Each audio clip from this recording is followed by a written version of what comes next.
Hi, thanks for joining me on the Listen and Grow podcast. This is your LGBTQ plus news. This is coming for Thursday, August 13th. I have a lot of stories today. We're going to be going coast to coast and then some. A federal agency just admitted defeat in a fight over trans kids' private medical records. A group of trans men in Kansas is using the letter of a bad law to expose exactly how absurd it is. An arcade is about to pay up after profiling a trans woman at the door, and overseas a British cabinet minister who spent years restricting trans healthcare is suddenly the one facing hate. And in West Africa, a crackdown on gay men just claimed 71 more arrests. We'll close with something genuinely good news out of Washington, but we have 6 stories today, so let's get into it. First, the subpoena that died quietly. We're starting with a real, if quiet, win. The Department of Justice has dropped its appeal in Pennsylvania case where it had been trying to force a children's hospital to hand over the private medical records of transgender kids.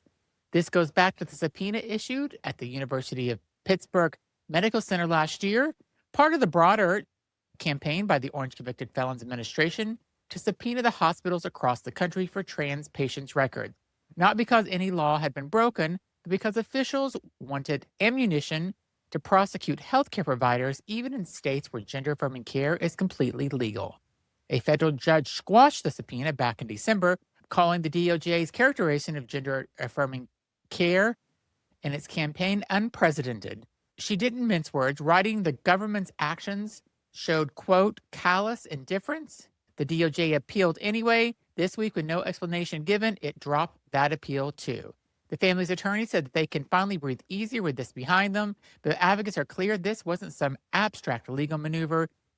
The goal, in their words, was to scare patients away from care and intimidate providers from offering it. The subpoena is gone. The fear it was designed to create doesn't just disappear because the paperwork does. Next, the compliance crew takes Kansas at its word. Next, a story that sounds like satire, but it's very real. In Dodge City, Kansas, a water park manager reportedly panicked and rushed children out of the women's restroom this week after 3 transgender men self-described as bearded and burly, wearing matching compliance crew t-shirts, walked in. And here's the twist. They were following the law. Kansas passed a bill requiring people to use the restroom matching their sex on their birth certificate, meaning trans men are legally required to use the women's facilities. The men are part of the activist group that's been doing exactly that, on purpose at parks, zoos, and libraries around the state to show lawmakers exactly what their bathroom ban actually does in practice. The police who showed up haven't even heard the law existed. One of the protesters put it simply, these laws force him to choose between his safety and breaking the law every single day. The group's message is blunt. Segregating people by guest genitals doesn't protect anyone. It just invites harassment for everybody. The ACLU has already sued over the law, and the hearing is set for late September. Until then, the compliance crew says they're not stopping. Good for them. Next, the arcade that picked the wrong fight. Sticking with bathroom access, an arcade is facing some consequences after banning a transgender woman from using the restroom that matches who she is. 2 trans women are trying to get into the venue were stopped and forced to show their ID scan before they could even enter, so all the staff could check the gender marker. Meanwhile, a cisgender male in that group walked right past, no questions asked. Now, the business is on the hook for it in what advocates are calling exactly the kind of discrimination trans rights laws exist to stop. It's a small story, but a telling one, that profiling wasn't about safety. It's about surveillance, and only one group of people were ever going to be subjected to it. Our next story is the Defense Secretary is learning what he enabled. Now we're heading overseas to the United Kingdom for a story with a lot of layers. Wes Streeting, the UK's newly appointed openly gay Defense Secretary, is speaking out about what he calls an unbelievable volume of homophobic abuse since taking the job last month.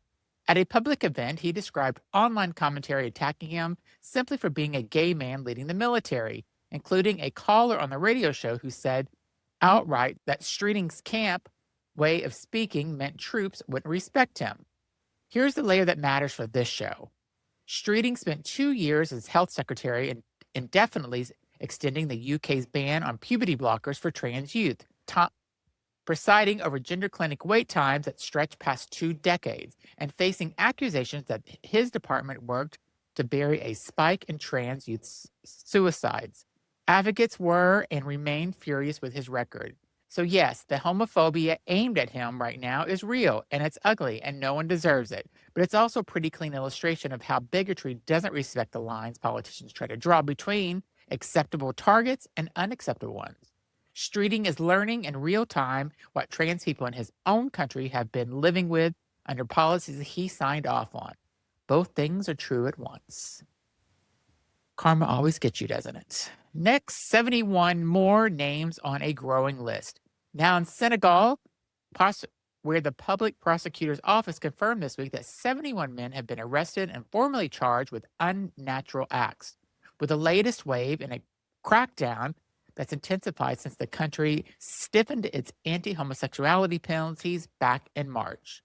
Those convicted face 5 to 10 years in prison, fines can now run more than 50 times the average monthly income, and a lifetime ban on voting, owning property rights tied to guardianship, holding government jobs, or running for office. One lawmaker celebrated the bill's passage in Parliament by declaring that, quote, homosexuals will no longer breathe in this country, and he got applause for it.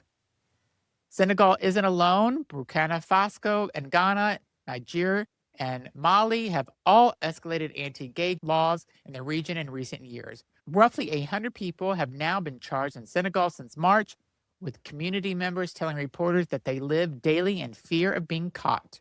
This is happening right now, not in some distant past, and it's worth remembering that visibility here for people who can't safely be visible at home. Sometimes we are lucky, and we got to just realize how lucky we are, because we're not being arrested for being gay at this point, in this country anyway. Next, Camaro's giving away the mic and the money. So let's end on something good.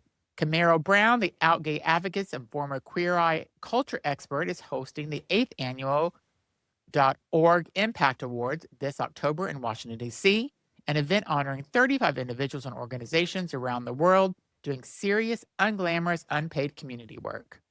We're talking about scholarship funds for Native students, groups fighting child marriage, programs building heavier models of masculinity for boys overseas, real on-the-ground stuff. Finalists get a donation just for making the list. Category winners take home tens of thousands of dollars, and the overall winner gets $50,000 for their cause. Camaro himself has spent years doing this kind of work quietly. He co-founded the HIV education organization for the Black LGBTQ plus community, volunteered as a youth counselor, and set up a scholarship fund for Black students. His comment on hosting this one stuck with us. The most powerful charge usually is with people who show up for their own communities every single day without recognition or fanfare. Feels like a good note to end on. So that's your news for Thursday, August 13th. Quick recap, the DOJ backed off trans medical records. Kansas men are exposing their state's bathroom law by following it to the letter. An arcade paying for profiling a trans woman. The UK's gay defense secretary is facing the bigotry he once able through policy. Senegal's crackdown on 71 more arrests. And Camaro Brown is putting real money behind real community work. This episode meant something to you or gave you something, do a few things for us. Follow the show so you never miss a day. Leave a rating and review wherever you're listening, and share this episode with one person who needs to hear it. You can also find me on social media at TheRealZachRE on Instagram and TikTok, and you can catch the full episodes and more at listenupgirl.com. I'll be back tomorrow with more LGBTQ plus news.